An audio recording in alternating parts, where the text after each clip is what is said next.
Okay, stocks. How they save money and make this a budget gun is by going with a synthetic stock, and that's one of the ways they keep the price low. Now, again, it depends on the person. The synthetic stocks, they're functional, they're nice. You know, if you scratch them up or something, you know, it's no big deal. These guns are made to be used and taken out, and they're a bit more durable than wood, but on all of them, they're kind of on the flimsy side too. Because all of these rifles supposedly have a free-floating barrel, meaning that when the action is in the stock, the barrel, the section of the barrel, is not touching the stock. So when you fire it and it heats up or resonance, you're free-floating. And that's basically what all of these are advertised as. And I'll review the stocks how I like them on the different models and what I found wrong with them. And well, I'll start with the one that I don't like the most, or the one I think is not the best. And that's with the 770, Remington 770. Okay. The recoil pad's quite stiff and hard, doesn't have no give. And with all the Remingtons, it has the sling mounting point molded right into the plastic.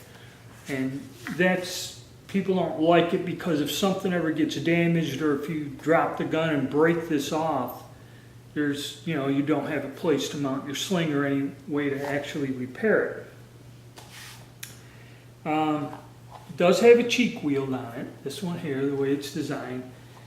They have a slight recess with some pebbling and these little contoured scallops here in the front, but when I shoulder it, it's all right. I mean, you can get used to it. If this is what you had, or if this is what I had to shoot, it's fine. Like I said, the recoil pad is stiff. Some people complained about the trigger guard, and I think I noticed when I was firing, my one finger's right up against it. Some people don't like the contour of this trigger guard, which is part of the stock.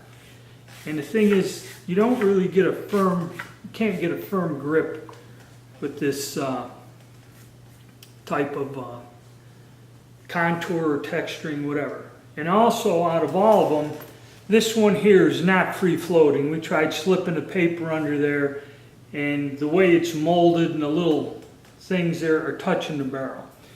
And that's the thing that a lot of people, when they review these, said it's supposed to be a free floating barrel. So you would have to take this apart and sand the underside of the inside of the barrel channel until it's free floating, and that's what a lot of people do. So that's one detraction, and this rifle was like that. And I tried sanding and filing it, and it actually kind of made it worse because the one high point was pushing it far away. When I took it away, then it kind of went and is touching it more than one point now. The gun still shoots accurately, but they're advertised as free floating. It's supposed to contribute to the accuracy, and it isn't there. Also, this is just plastic. There's no little metal inserts when you tighten the action down. Okay, there's nothing really to be firm on this. But from taking it out and using it point of view, the way this is really, I can get a hold of it, but it's not a solid grip. Okay. And it just doesn't feel that comfortable to me. Okay? And like I said, a lot of this too is personal choice. Somebody else can feel comfortable with it, love it. Next one up is a Remington 783. Now this pad here is a little bit softer. You can, when you draw up on it, it contours more into your shoulder. It does not have a cheek wheel on it. Has the molded in sling mounting points. And it kind of has like a pebble textured surface here. And there is a groove for your fingers and a textured surface. This is kind of scalloped out and contoured. So where the other one's just like round with just those little features on there. So this rifle, when you grab it, when I grab it with my forehand here, I can get a firm grip on it. I got a hold of it solid. Where the other one, I don't have that, and that is because of the grooves. And this one comes up okay. Even without the cheek wheel to kind of, your head lining up. You're not going to be target shooting all day. It's good enough. I got a better purchase on it, hold it more firmly, hold it steadier. And this one is free floating. We tested it. It is as advertised, free floating. But the only thing is, these stocks are kind of flimsy. And I do believe when I took the stock off, there are a couple pieces of metal in the stock itself. So if you over tighten it, you're not just crushing the plastic. There's actually something in there to not let you draw up too hard on it. So, not bad. Okay, I like it better than the other Remington. I mean, it's nice. Like I said, it's good for hunting, or taking a quick snapshot. It fits me well. And that's another thing. You should go and try these guns. It's kind of hard in the store when you pick them up to make your mind up, But I'm going to say not terrible, but not the best, or the one I like the most. Next one up, third, is the Savage Axis. Now, this stock, on the early Axis, the stock was different. This, I've seen pictures, is like a Axis 2. Now, the difference between Axis and Axis 2, I think, is the adjustable trigger and a couple other features and a better scope, I believe, and it's more expensive. But this is hollow. There's a little spacer here, but if you take the spacer out, it doesn't change the length of pull. It has a pretty neat recoil pad, and it does contour. It's kind of soft, and it kind of contours into your shoulder. And in 6.5 Creedmoor, it's a very comfortable gun to shoot. Okay, that pretty generous thick pad in there, the way it's designed, recoil is not bad in this caliber. That's one thing about it. I like the pistol grip.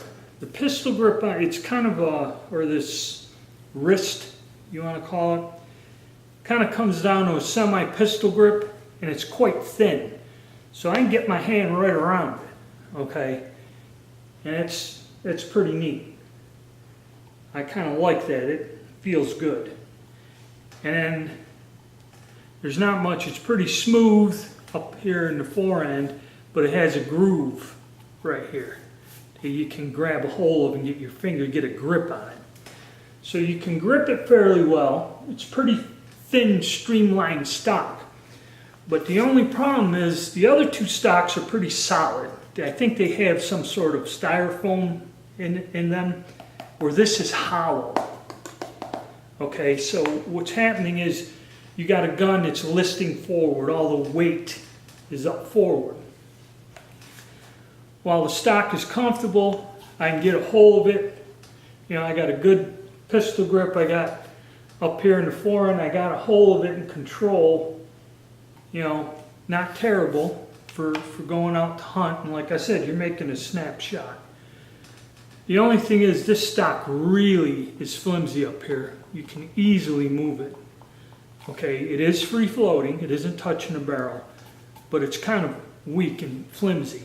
Where if you were drawing on a sling, pulling it, and it does have metal mounting points, okay, which is a plus, which puts your quick detach sling in there, and I guess they're screwed in there or something, so if something happened or whatever, you could replace this with ease.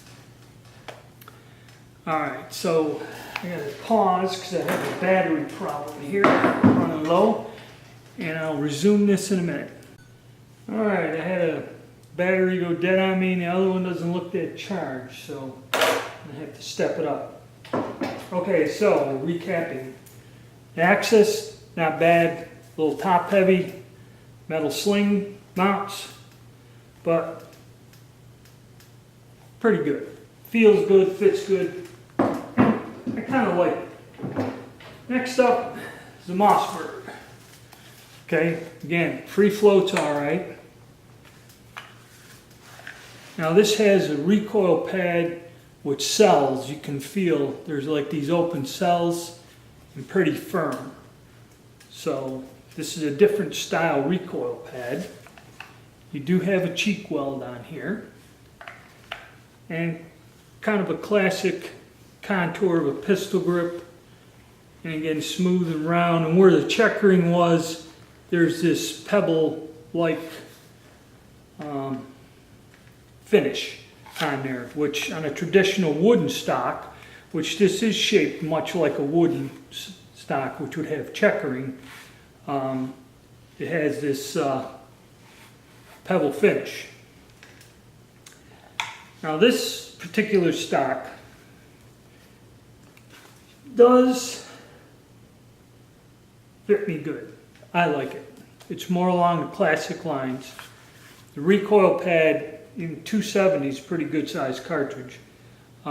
It's comfortable to shoot, you know. Recoil isn't terrible. I can pick it up. Got a good grip there. And here, the shape of this, and I can get a hold of it even without a groove.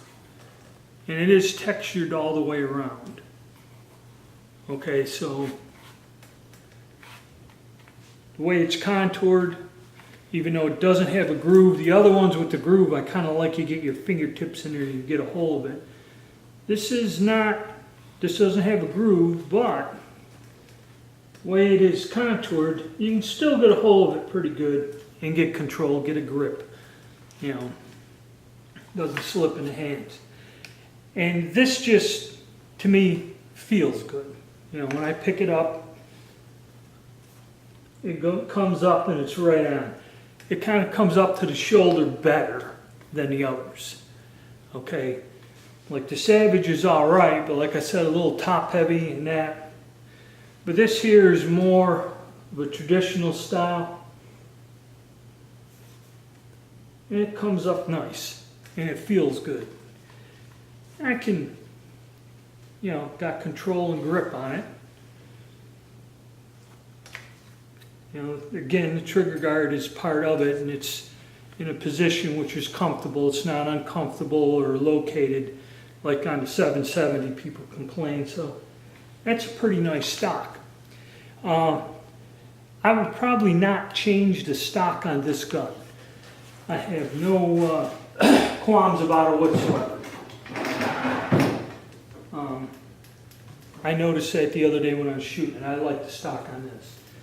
Now the one that I prefer the most out of all of them is the stock that comes on the TC Compass. Again, it have a recoil pad.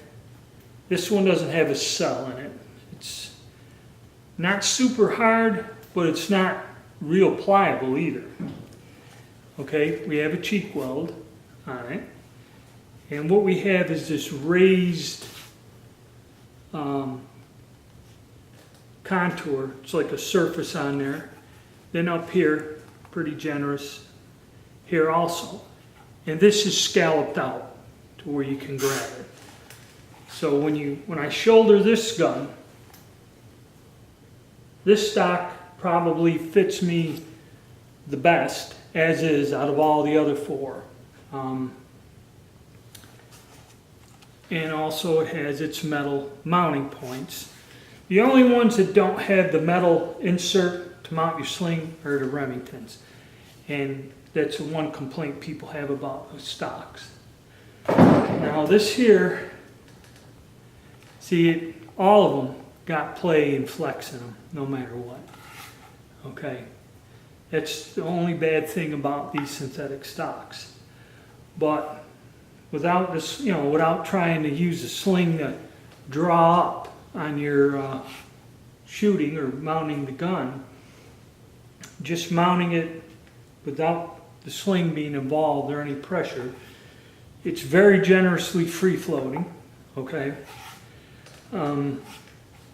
It comes up, and it's just the way this is contoured or shaped, cheek welding it. It comes up a little bit better than the Mossberg. I mean, very comfortable, very easy. When it's in my shoulder and I just set my head down, I'm looking right through the scope right there. I don't have to think about it or not. I pick it up right there.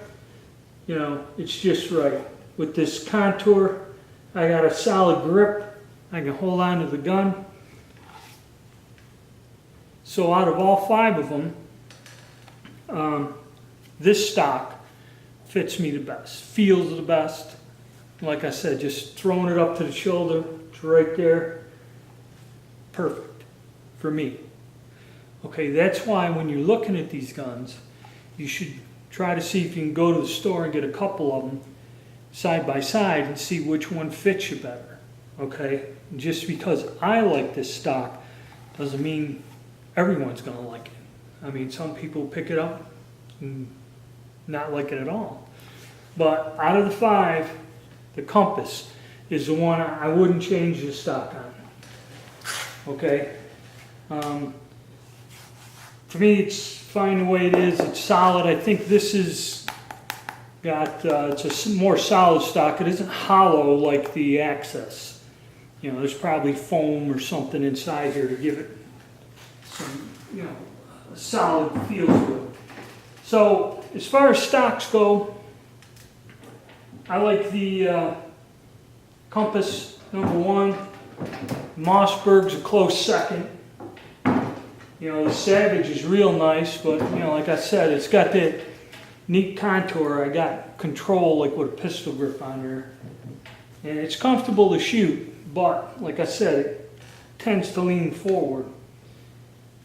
The Remingtons are okay. I like the 783 stock better than the 770.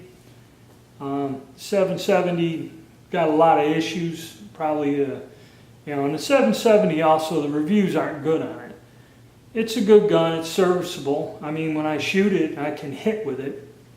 It's just, if I had a choice, I like the Compass stock best of them all. It just fits me just right. Okay, and now you can upgrade these to wooden stocks through Boyd's, but that kind of defeats the purpose of the budget gun, adding another anywhere from $130 to $200 to the gun. It's 2/3 the cost of the gun. So that's my opinion on the stocks.